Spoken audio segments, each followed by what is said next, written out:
En abril de 2020 se estrenó Tower of God, una serie que en 3 episodios adapta el inicio del web manhwa del mismo nombre, el cual nos cuenta la historia de Bam, un chico que se mete en una torre llena de desafíos, que en su cima se encuentra la verdad del universo y la posibilidad de tornar cualquier deseo en realidad. Lo voy a aclarar antes de que me inunden en la caja de comentarios con razonamientos ilógicos. En este video solo se habla de la versión animada, no es relevante lo que suceda en el manga. Apelar al material original para defender una adaptación es atrozmente falaz. Ok, continuemos. Tower of God tiene un apartado técnico mayoritariamente decente. La música, aunque nada memorable, es lo que más se podría destacar, junto a los diseños de personajes. La animación no es nada fuera de lo normal y la dirección tampoco se hace notar, y solo sobresale por una única escena, la del final del episodio 12. Así que dejemos lo técnico de lado y pasemos de lleno a la escritura. La obra toma muchísimas ideas independientes y trata de acoplarlas bajo un mismo universo ficticio. Muchas de estas ideas son simples clichés, que son funcionales desde una perspectiva comercial.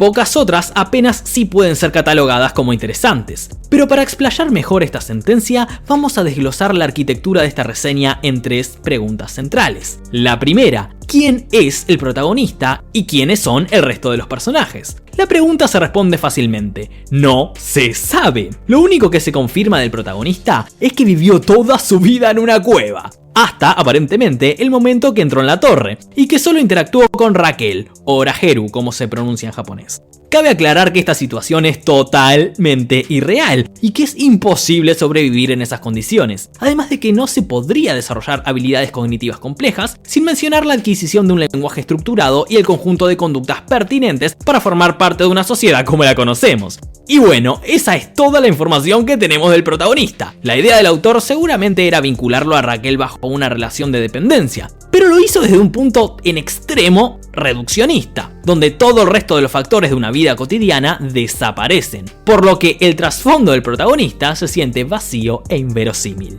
En cuanto al resto de los personajes, son víctimas de la estructura del primer arco argumental, que se desenvuelve a lo largo de toda la temporada, el clásico torneo shonen, donde se introduce a un abanico enorme de personajes, que a diferencia de como sí ocurre en Hunter x Hunter o sobre todo en los buenos tiempos de Naruto, casi ninguno de ellos tiene un trasfondo elaborado. La mayoría de los personajes son planos y poco relevantes. Los 2 más cercanos al protagonista están dentro de los clásicos clichés del fortachón y del inteligente, y todo lo que gira en torno a ellos depende de esas características. El resto de los personajes no tienen mucho para aportar. Los que más destacan son los que pretenden ser graciosos y los que están vinculados a la subtrama de las princesas, de la cual tampoco se sabe mucho. El único personaje con un trasfondo casi aceptable es el de Raquel, irónicamente la única que no tiene poderes. Segunda pregunta: ¿cómo es el mundo en que se desarrolla la historia? Bueno, es un mundo incongruente, porque la información que se le transmite a la audiencia es prácticamente nula, y por plena conveniencia de una vaga narrativa, jamás se explica qué es lo que hay fuera de la torre, y aún peor, cómo funciona la torre per se. Lo único que se da a saber es que son muchos pisos, cada uno con distintas pruebas y que hay que escalarlos a todos. En primera instancia creí que me encontraría con obvias referencias bíblicas a la Torre de Babel o incluso al infierno de Dante, pero no. El nombre de la obra es meramente superficial y da a entender que se refiere al conocimiento divino que está en el último piso. Las pruebas, a su vez, son otro de los sinsentidos más grandes de toda la obra. En un principio parecían algo interesante, se trabajaba la habilidad de supervivencia y posteriormente el trabajo en equipo, pero luego las pruebas pierden todo el sentido lógico, al punto de que hay una que se basa 100% en el azar. Entonces, ¿qué es lo que estas pruebas pretenden demostrar? No tienen una correlación lógica, no simbolizan ni representan nada y no evalúan ningún aspecto en función de ningún destino claro, simplemente son ideas arbitrarias del autor. Lo que nos lleva al uso de poderes, que tampoco tienen ninguna explicación.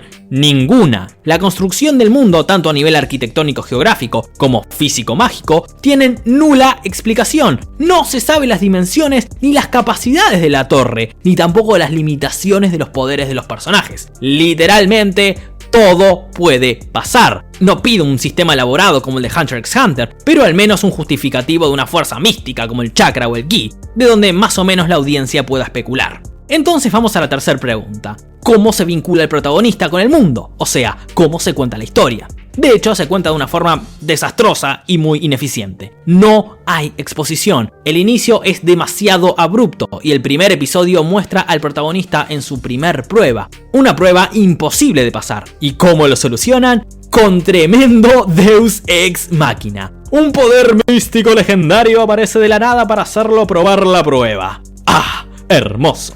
Y este rumbo insostenible para la trama se sostiene a lo largo de toda la obra. El protagonista es Lord Deus Ex Machina. Siempre va a haber algo espontáneo que lo salve. El desarrollo de los personajes también es horrendo. Intentan darle algo de trasfondo a algunos secundarios, pero no logra ser efectivo, porque no importan los secundarios si no sabemos nada del protagonista. Además, de quien se tendría que saber mucho más es de Raquel, pero está en la misma situación que Bam. Y a todo esto hay que sumarle un ritmo aceleradísimo que no permite un desarrollo pertinente y desemboca en un giro de la trama que, si bien fue interesante, carece de un enorme trasfondo. En fin, Tower of God es un cúmulo de ideas comerciales diferentes que además pretenden mostrar el egoísmo humano, un mensaje que por culpa de una sobrecarga de conceptos y una pésima narrativa se diluyen en la intrascendencia. Yo le doy un 3 de 10. Vos dame un like si te gustó el video, compartilo con tu amigo fanático de las torres y los dioses y no tengas miedo en suscribirte.